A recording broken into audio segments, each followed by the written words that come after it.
Você vê que assim, a gente comentou bastante da história da Stonix, como começou, etc., até a evolução, né? 7 pessoas que iniciaram em grãos, em açúcar, 8 pessoas mais com o Kurt, mais o administrativo, né?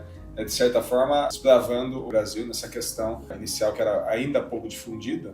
Parece que não, mas 20 anos atrás ainda era pouco difundida a parte de hedge, gestão de risco, como é hoje em dia. Acho que evoluiu bastante.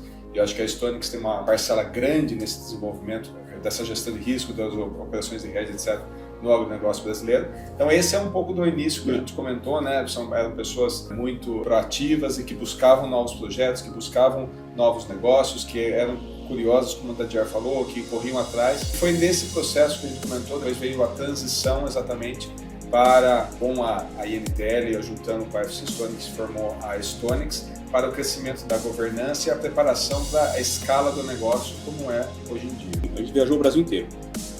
A prática de se fazer hedge, de usar ferramentas, né, da Bolsa de Chicago, a proteção, era praticamente zero.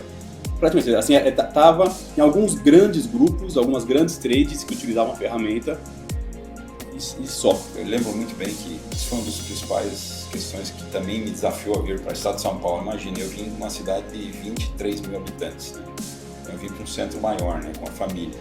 Que nesse ano que eu fiquei na área comercial, trabalhando com a empresa dos Estados Unidos diretamente aqui, eu comecei a enxergar também que o modelo de negócio ele começava a ficar defasado também dentro das áreas comerciais das empresas, né?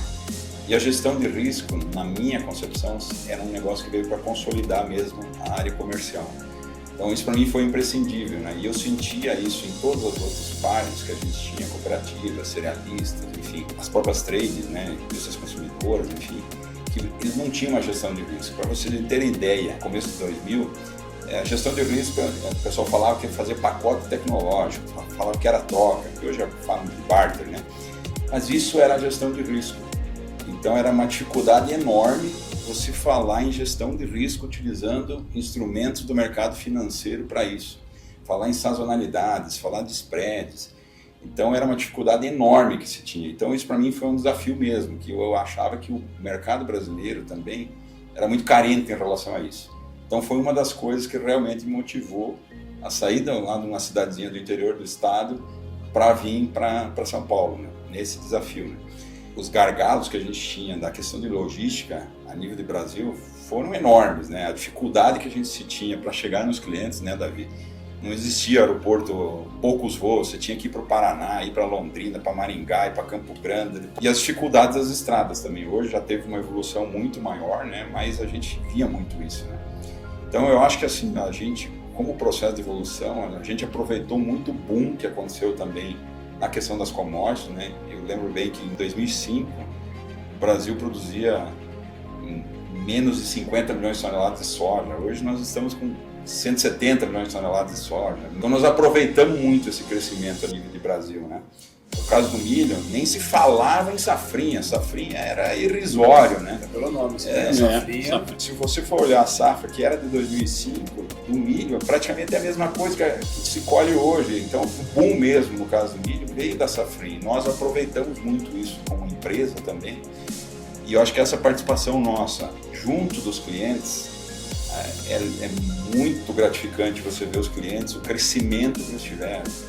Você vê produtores que plantavam 5, 10 mil hectares, hoje plantam mais de uma centena de mil hectares.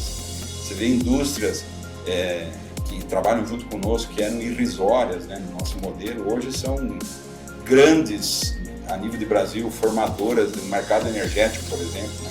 Então a gente participou muito desses projetos de expansão deles, de construção dessas usinas, de investimentos, de crescimento em novas áreas com os nossos clientes, porque também nós desafiávamos eles a fazerem isso, né?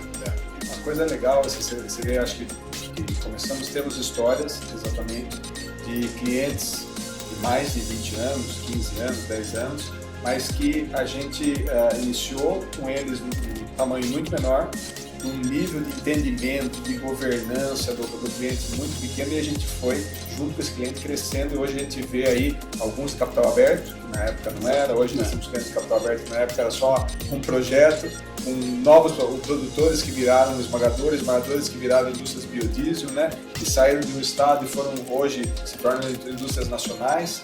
Então, o Gabriel comentou, acho que é muito legal ter esse crescimento, não só da Stonix, mas da Stonix junto do mercado do agronegócio e junto dos clientes, né? A gente não chegaria nesses 20 anos aonde a gente está se tanto o agronegócio quanto os nossos clientes tivessem crescido junto com a gente.